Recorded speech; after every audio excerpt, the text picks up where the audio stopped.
In the dim hush of early morning, Oakage Animal Shelter was cloaked in a cold that the rising sun had yet to chase away.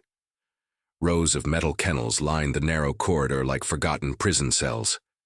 Inside, the air held a heaviness, a stillness not of peace, but of waiting.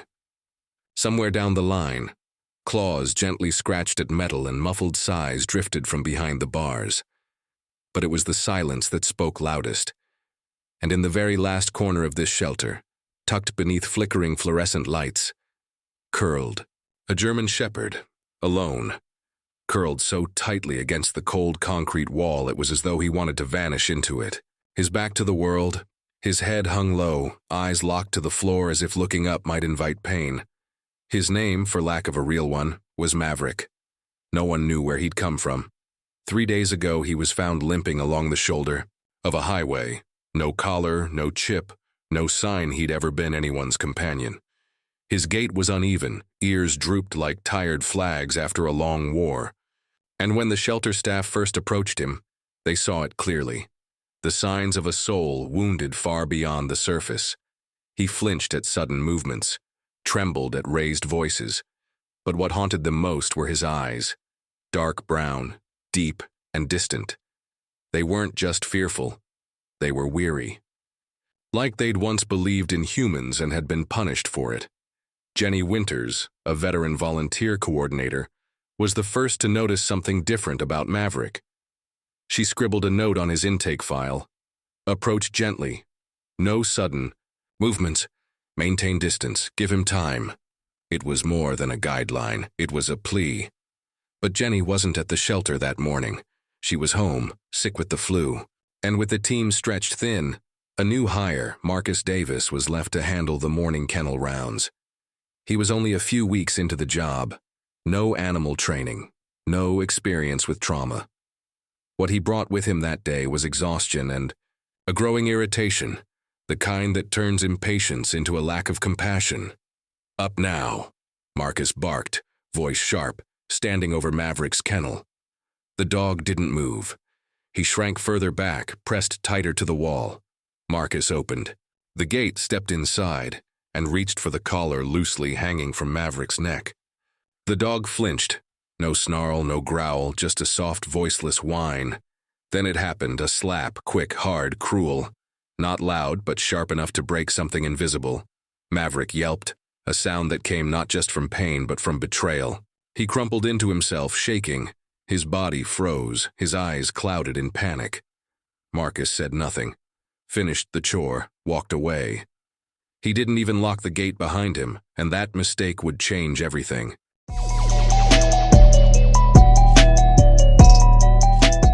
In the hushed morning rhythm of Oakage Shelter, a presence was missing. Elena Rodriguez entered like she always did, sleep still clinging to her eyes, but with purpose anchoring every step. A third-year veterinary student, Elena had long stopped, seeing the shelter as just a facility. To her, it was a classroom of quiet lessons, how pain hides, how healing whispers, and how some creatures speak most clearly when they say nothing at all. That morning, she carried a small bag slung across her body. Inside were soft, liver-scented treats. One's Maverick, the traumatized German shepherd in the last kennel, had once sniffed but never dared to eat. She'd spent 30 minutes outside his kennel the day before, simply sitting, talking in soft tones, letting time pass like water around a stone. He hadn't moved, but his flinches had softened. That was enough for her to promise she'd return. So when she turned the final corner, where a laminated sign read, "Maverick, special care required," her steps halted. The kennel was empty. The bedding was rumpled. The gate hung slightly, ajar. There was no leftover food, no note, no sign he'd been moved. Her heart skipped, then thudded. Kneeling down, she examined the lock. No tool marks, no paperwork on the door, a violation of protocol for trauma cases.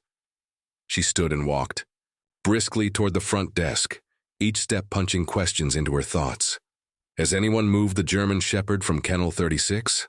She asked the intake clerk, her voice steady but urgent. "The one named Maverick?" The clerk frowned and checked the system. "Still listed under 36. No movement recorded. A second volunteer called her name, but Elena was already walking. Faster now, heart racing through a dozen scenarios. Maybe someone took him for a bath. Maybe he was in the clinic. Maybe the kennel was being repaired. But she knew the truth deep down. Trauma dogs don't get moved casually. Not without paperwork, not without authorization, and certainly not without Jenny Winters present. She filed a report immediately with the acting coordinator requesting a full internal search and lockdown. Volunteers began checking the yards, sheds, and clinic. But Elena didn't follow them. She closed her eyes and thought, if I were a dog afraid of every loud sound, every sharp voice, where would I hide? Not the main yard, not the feeding area, not anywhere loud or exposed. Then it came to her. The old storage room behind the clinic, a room barely used in the morning, quiet, closed, full of the smells of old fabric, antiseptic, and memory. She approached the door like one might approach a wounded bird, careful not to startle. The hinges groaned as she pushed it open. She didn't flick on the lights, didn't step forward. Instead, she knelt just inside the doorway, slowly opened the treat bag, and whispered into the stillness. Maverick, it's me, Elena. No sound, no movement. Only the faint hum of the fluorescent light overhead and the smell of dust lingering in the air. But in the far corner, behind a pile of blankets and bins of disinfectant, a shadow moved. She didn't rush. She sat down, back against the wall, pulled out her phone, not to call, not to record, but to open an audiobook. In a whisper, she began reading. There once was a little fox who lived deep in the forest. 10 minutes passed, then 20, and in the stillness, something changed. A breath, longer, softer, shivered across the room. 2 eyes appeared in the dark. They watched her, still trembling, still afraid, but they watched. She didn't look up, didn't meet his gaze. She kept reading, because Elena understood something most people missed. Trust isn't built by trying to earn it. It's built by being willing to wait without asking. The dog they had all called Maverick hadn't vanished. He had gone searching for silence, and by some quiet miracle, Elena had found him there. She reached into the treat bag and gently placed a small piece of liver on the floor, far enough away to honor his boundary, but close enough to be noticed. She didn't expect him to eat it. That wasn't the point. Sometimes the silent presence of food left without pressure says more than any gesture. The world isn't always dangerous. Maverick stared at it, unmoving. His eyes flicked from the treat to her face, then back. He didn't shift, didn't approach, but he didn't look away either. Elena exhaled slowly. Outside the room, voices echoed distantly, others continuing their search. But here, in this dim, forgotten space, time had slowed to a near halt. Just 2 beings, one offering patience as her language, and the other shielding himself behind silence. She spoke again, not to coax, not to command, but to remind. You're not alone, she whispered. I'm still here. And with those words, she didn't just locate a missing dog. She marked the beginning of something far more sacred. Healing.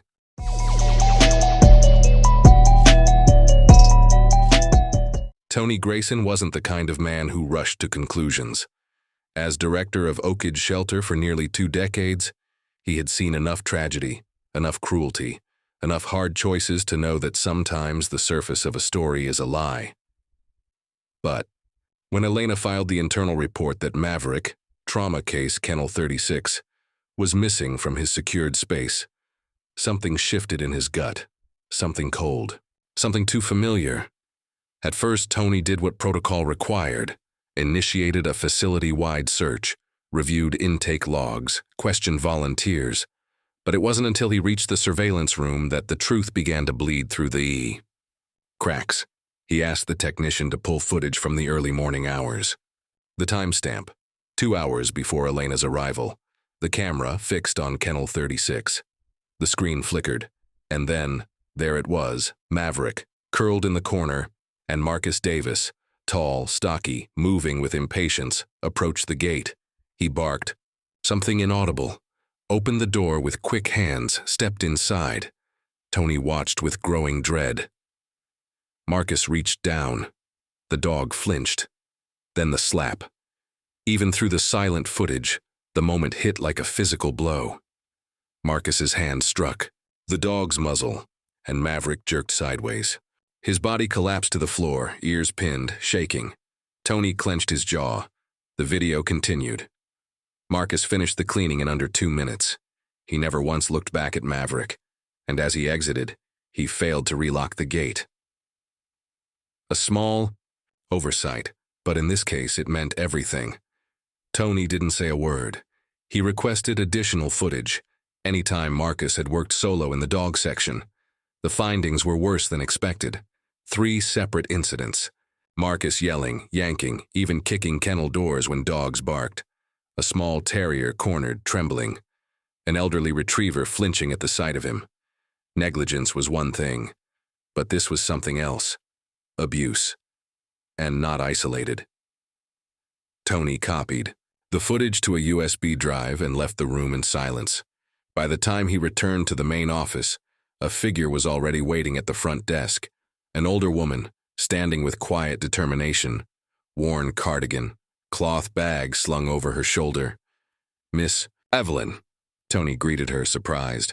She was a fixture in the neighborhood, the woman who brought homemade biscuits to the fence line every evening, whispering names to dogs as if they were old friends.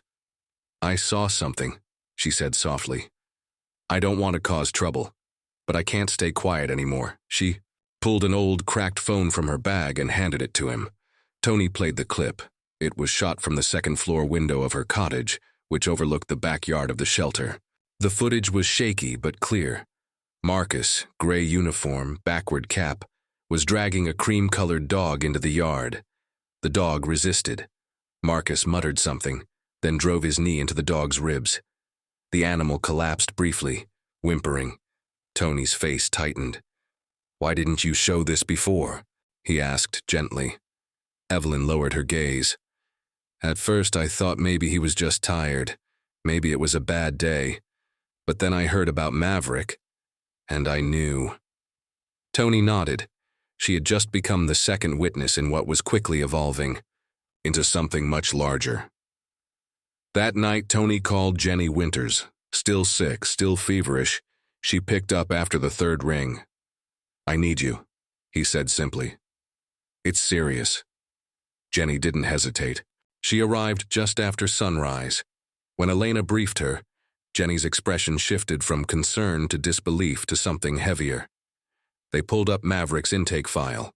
Jenny had written it herself, day of arrival, just 3 days ago. She remembered every detail: pale fur around the eyes, a dark streak running from the left shoulder, a patch of thinning fur on the belly, likely stress-induced. But the dog Elena had found, something was different. His eyes, his build, the scar. Jenny knelt in front of Maverick, now calm but still distant in the supply room, and studied him carefully. That crescent-shaped scar across his side. It wasn't in her notes, and she never would have missed it. She pulled out her tablet, scrolled through a private archive of special cases, then she stopped. A folder. Duke, missing. Inside, photos, descriptions. A police K9 gone missing. During a training session last month.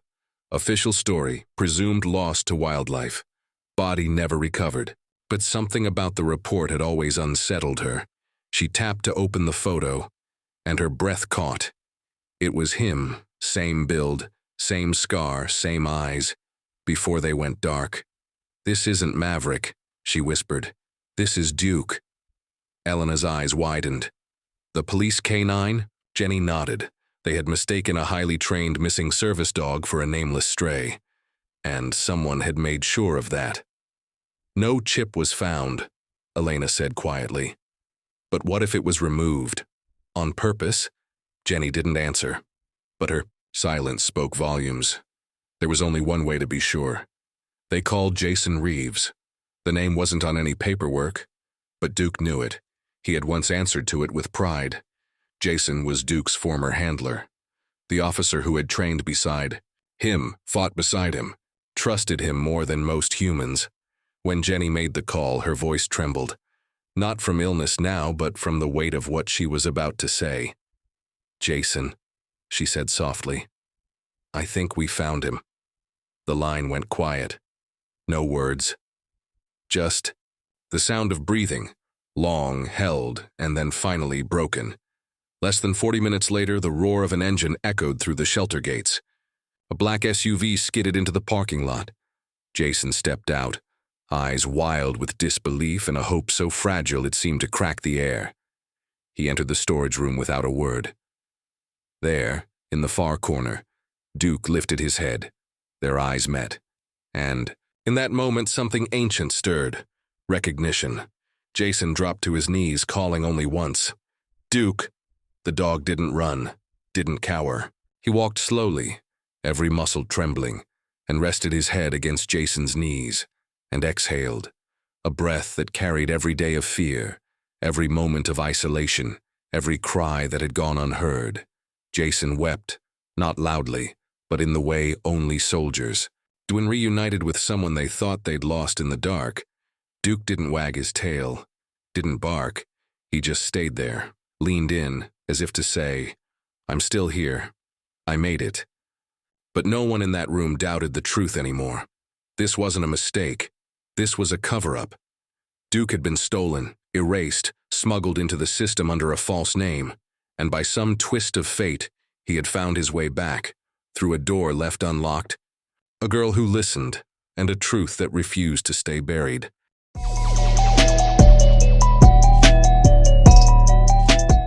In the hours following Duke's reunion with Jason, a quiet storm began to gather. The revelation that Maverick was, in fact, Duke, a missing police K-9 with a distinguished record, sent shockwaves through the Oakage shelter staff. No longer just a case of cruelty. No longer a broken animal slipping through the cracks. This was intentional. This was criminal. Jason didn't sleep that night. Instead, he filed a full report to the Oakage Police Department and contacted his former commander from the county's K-9 task force. They gathered Duke's past records, training history, identification photos, behavior profiles. A complete dossier of a dog trained not only to detect narcotics, but also to serve in high-risk tactical scenarios. And then came the most telling detail. Duke had been part of a classified operation involving the detection of synthetic alkaloids, used in a new strain of designer drugs sweeping through the Midwest. His ability to pinpoint compounds even humans couldn't smell had saved lives and shut down operations.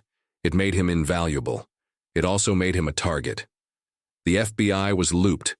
And by the following morning, they sent a small team of plainclothes agents to Oakage. Not with flashing lights or news cameras, but with laptops, questions, and a quiet sense of urgency. The shelter staff was instructed not to discuss the case externally. Jenny, Elena, and Jason were brought into a closed administrative room for initial debriefings. Their words were recorded, evidence handed over. And then, the FBI watched the surveillance footage. Marcus Davis slapping Duke, leaving the kennel open, and walking away. But when they asked Marcus for an official statement, he claimed Duke had been dropped off by a stranger, an unnamed man at dawn. No chip, no collar, no history, just a dog left behind. "Do you have video of the drop-off?" an agent asked. Marcus hesitated. Cameras weren't working that morning, but the FBI reviewed the shelter's systems anyway. The footage didn't. On 2 nights prior to Duke's intake, Marcus was seen unlocking the back gate at 2:12 a.m. With him was a man in dark clothing, face partially obscured, surgical mask covering his mouth. Together, they unloaded a blanket-wrapped bundle from an SUV. The figure in Marcus's position opened the rear hatch. The other man pulled the dog out. Duke, still groggy, likely sedated, barely moving. There was no paperwork, no intake forms, no official handoff, and the file created under the name Maverick, authored by Marcus, marked "Found on Highway." It was a lie, a deliberate fabrication designed to hide Duke's identity. The FBI requested Marcus's phone and digital devices, What they found painted a darker picture. Deleted messages between Marcus and a contact labeled K. The language was coded but not cryptic enough. Chips out. Moving to second shelter if this one doesn't hold. Keep it quiet. Wait for green from K. K, it seemed, wasn't just a contact. It was a node in a network, as agents. Followed Marcus's financial transactions. They discovered quiet deposits from shell companies. Cash-only withdrawals. And travel logs showing visits to other rural shelters across the state. Always late at night. Always logged under temporary worker IDs. Jason stared at the board of red pins and threads in the FBI's temporary war room. Each pin a location, each thread a missing piece. It wasn't just Duke. Other dogs were involved. Some had never resurfaced. Some, perhaps, had been repurposed.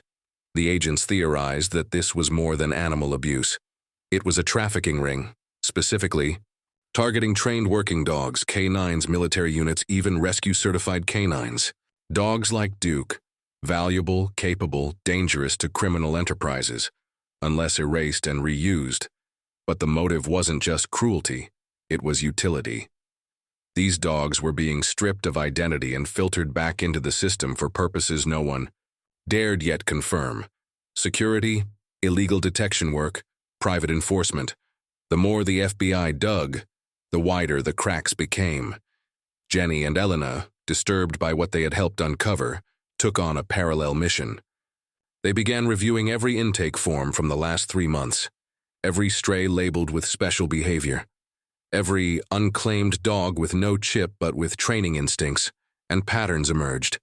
Dogs that dropped instantly at verbal commands, dogs that responded to German cues, dogs with behavior logs that sounded more like trained operatives than abandoned pets.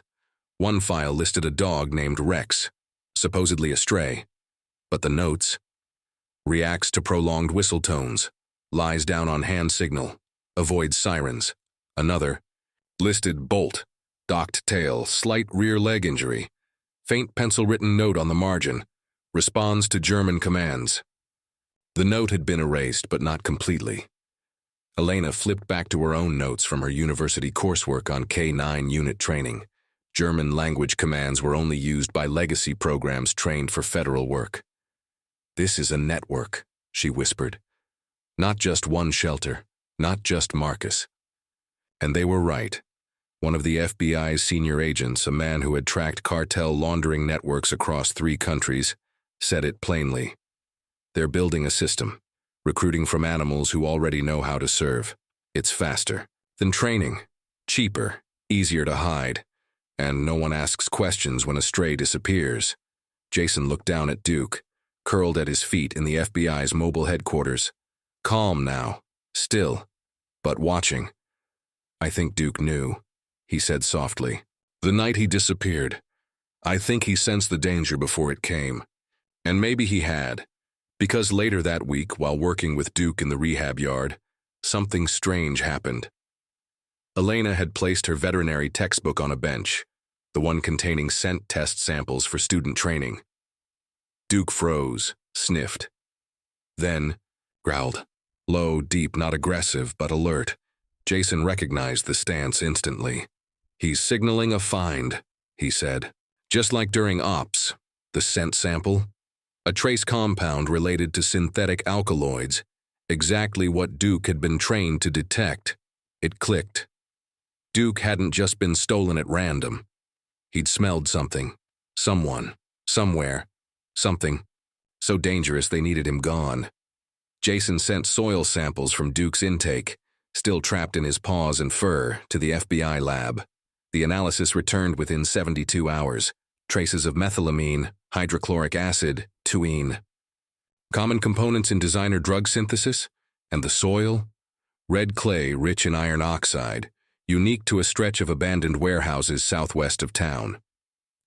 When the agents raided the site, what they found matched Duke's memory exactly. A damp blanket, dented bowl, crescent-shaped claw marks on the floor, a chain bolted into the concrete, and an old surveillance camera, barely working, covered in dust. The FBI retrieved the hard drive and recovered one key clip, Marcus Davis wearing protective gloves, and beside him, A masked man, tall, silent, and deliberate. Together they unloaded Duke, sedated, wrapped, delivered like cargo. It wasn't an accident. It wasn't neglect. It was a handoff, a transaction. And Duke, the dog they tried to erase, had just become the witness they couldn't silence.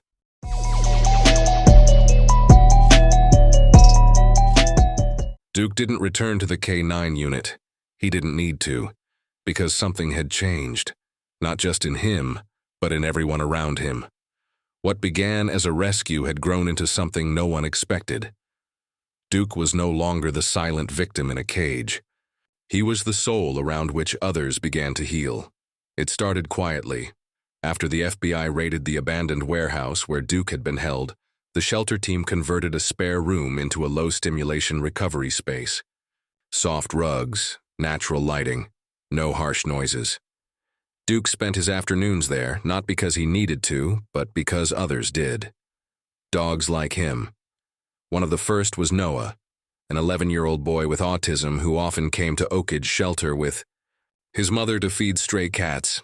Noah didn't speak much. He avoided eye contact, crowds overwhelmed him. But he liked routine, and Duke noticed. The first time they met, Noah didn't approach Duke. He sat on the floor near the window, back turned, slowly assembling small wooden blocks he always carried. Duke didn't move either. He simply lay. A few feet away, eyes half closed, ears alert. They shared space, no demands, no pressure. The next day it happened again. Then again. By the end of the week, Duke began lying closer to Noah, resting his head beside the boy's blocks.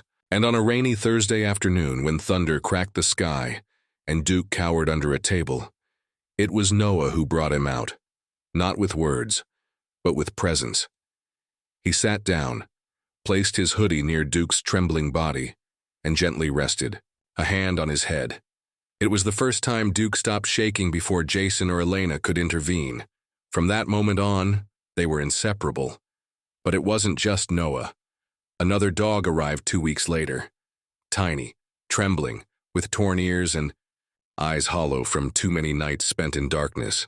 His name was Tinker, a terrier barely 8 pounds, rescued from a dismantled dogfighting ring. He didn't bark. He didn't eat when people were near. He curled into himself in corners, tail rigid, back turned. Nothing reached him. Until Duke walked. No leash, no commands. He entered the room slowly and lay down with his back to Tinker, keeping distance. He didn't look at the smaller dog, just rested. For 20 minutes, nothing happened. Then Tinker's ears twitched. An hour later, he lifted his head. By the 3rd day, he took a step forward. By the 5th, he lay beside Duke. And on day 10, he licked Duke's paw. It was the first sign of voluntary connection Tinker had made with any living being since his rescue. Jason, standing behind the observation glass, whispered, "We didn't teach him this." Elena nodded, her voice tight. "He teaches us." They began calling him the teacher. No longer a case study, no longer a patient, but a guide. And so, the idea took root. Jason and Elena began work on a proposal, one that would change everything. Duke's Haven. A center not just for rescue but for recovery. A place for dogs like Duke and Tinker, like Rex and Bolt. For any animal bearing wounds deeper than what X-rays could reveal. With private funding and help from the community, they transformed the old warehouse, the very one where Duke had once been chained, into a sanctuary. Bright open yards, quiet rooms, therapy spaces designed with emotional trauma in mind. Duke was its first resident, but he wasn't just a symbol. He was part of the healing. Every dog brought in was introduced to him slowly. Some growled, some barked, others hid. But Duke never reacted with fear or force. He simply sat, waited, watched, and one by one they came to him. Jenny documented everything. Every moment a dog took its first steps. Every day a broken creature began to eat in someone's presence. Every time a tail wagged, even faintly. She wrote in her log, "Duke doesn't heal them. He shows them it's possible." It wasn't. Long before others noticed, The local courthouse, while prosecuting an animal abuse case, requested to observe the work at Duke's Haven. When they brought in Charlie, a pit bull rescued from the same ring as Tinker, the dog refused to enter the room until he saw Duke lying calmly inside. He crept forward, muzzle low, and when he reached Duke's side, he let out a long, shaky breath. It was the first time the judge allowed a rehabilitated dog to serve as emotional support in a courtroom for another dog. The ruling was later cited in a policy paper on animal trauma law, and Duke became the first certified trauma support dog for animal witnesses. But he never sought attention. He never basked in it. Duke was content to lie beneath the bench, watching, guarding, welcoming, when a new shepherd named Bram arrived, a dog terrified of open spaces, one who flinched at sunlight. Elena said nothing. She simply let Duke into the hallway. He didn't walk up to Bram. He just sat a few yards away, facing the yard, and waited. It took Bram nearly 15 minutes to take his first step. But he did. Because Duke was there. That was his gift, not commands. Not training, just unwavering presence. He doesn't lead, Elena once said. He invites. Duke's Haven became something rare, a space where broken things weren't rushed to be fixed, but honored in their healing. When Duke turned 9, the community held a small tribute. No speeches, no medals, just a soft-voiced ceremony beneath maple trees. Jason stood beside him, one hand resting on Duke's shoulder. He didn't just come back, he said. He brought others with him, and Duke, ever quiet, simply sat. A living memory, a steady light, a teacher.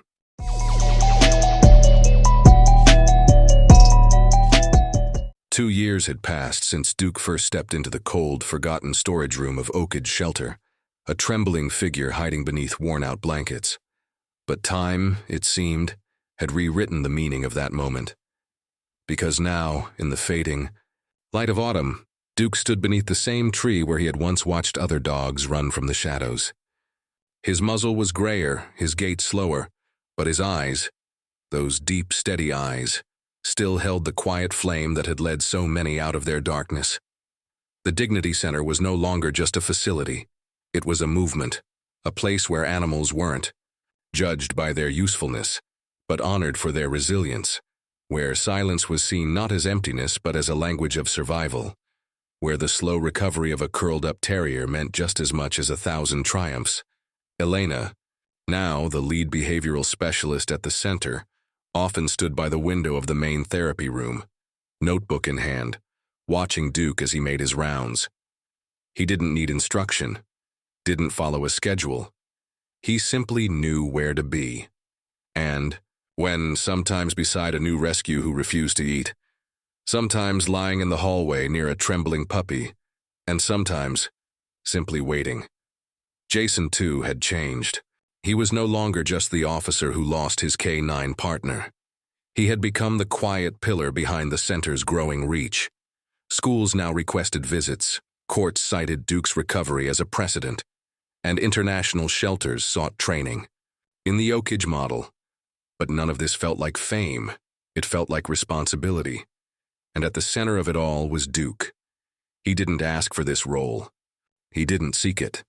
But in walking his own road back from despair, he had unknowingly laid the path for others. That afternoon, as the sun dipped below the trees, a new dog arrived, another with no name, no records, only a scar and a tremble in his step. The staff didn't rush, didn't crowd. They simply let Duke do what he did best. He walked to the edge of the yard, sat down, and waited. The dog didn't move at first, but after a while his eyes flicked toward the quiet shepherd who sat so still in the grass. And a step was taken. One step. That was enough for today, because in this place, built not on stone but on second chances, healing begins not with answers, but with presence. Duke lay back on the earth, exhaling slowly. Somewhere nearby, a maple leaf fluttered down beside him, and in that small, ordinary moment, something extraordinary lived.